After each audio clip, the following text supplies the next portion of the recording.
Bonjour à tous, aujourd'hui une séance sur comment déterminer le signe de la dérivée et le sens de la variation d'une fonction à l'aide de la fonction dérivée. Vous savez déjà étudier le signe et le sens de variation d'une fonction à l'aide des outils graphiques que vous utilisez, GeoGebra ou la calculatrice. Si ce n'est pas le cas, vous pouvez cliquer sur le lien qui s'affiche à l'écran.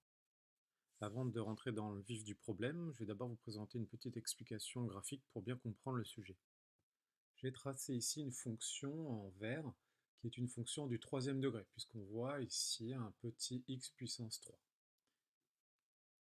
J'ai également placé un point, le point A, sur cette fonction, et tracé une tangente qui passe par ce point. Nous voyons ici l'équation de cette tangente avec le coefficient directeur qui, je vous rappelle, est la valeur qui se trouve devant le x. Ici, par exemple, la valeur est 15. Ça représente, je vous rappelle, l'inclinaison de cette tangente. L'objectif donc du cours est d'analyser le signe et la variation de la fonction qui est tracée en vert par l'intermédiaire de cette tangente. Et on va le voir un peu plus tard par l'intermédiaire de la fonction dérivée. Comment cela? Eh bien, en analysant le coefficient directeur de la tangente.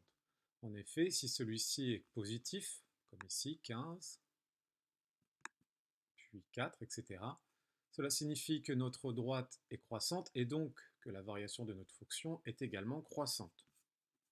Dès lors où la tangente propose un coefficient directeur négatif, eh bien cela signifie que notre fonction sera décroissante.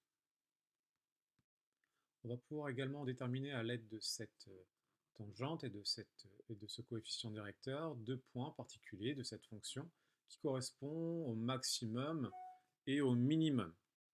Pour cela, il suffit de trouver bien le moment précis où le coefficient directeur de notre tangente sera égal à 0.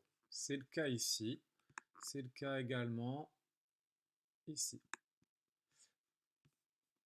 Je vous rappelle également que l'ensemble des coefficients directeurs reliés par une courbe représente ce qu'on appelle la fonction dérivée.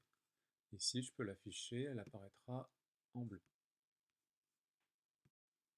Et c'est bien pour cela que nous avions vu que les coefficients directeurs de ces tangentes s'appelaient les nombres dérivés, puisqu'ils constituent ce qu'on appelle la fonction dérivée lorsqu'ils sont reliés entre eux. À présent, résumons. Dans notre exemple, nous avons une partie de la fonction où le coefficient directeur, donc le nombre dérivé, est négatif. Il s'est compris entre donc moins 1,5 et 2. Pour des valeurs de x inférieures à moins 1,5 et pour des valeurs de x supérieures à 2, nous avons donc un coefficient directeur qui est positif. On peut donc en déduire la variation de la fonction. Croissante de moins l'infini à moins 1,5, décroissante de moins 1,5 à 2, puis croissante de 2 à plus l'infini. Intéressons-nous à présent à la fonction dérivée de f, que l'on appelle f', et analysons son signe. Analyser le signe de la dérivée, c'est dire pour quelle valeur de x la fonction est dans la partie positive du repère et pour quelle valeur de x elle est dans la partie négative du repère. Eh bien, si l'on regarde, cette fonction est dans la partie négative entre la valeur moins 1,5 et 2. Elle est en dessous de 0 sur l'axe des ordonnées. Puis elle est positive au-dessus de 2 et pour des valeurs de x inférieures à moins 1,5.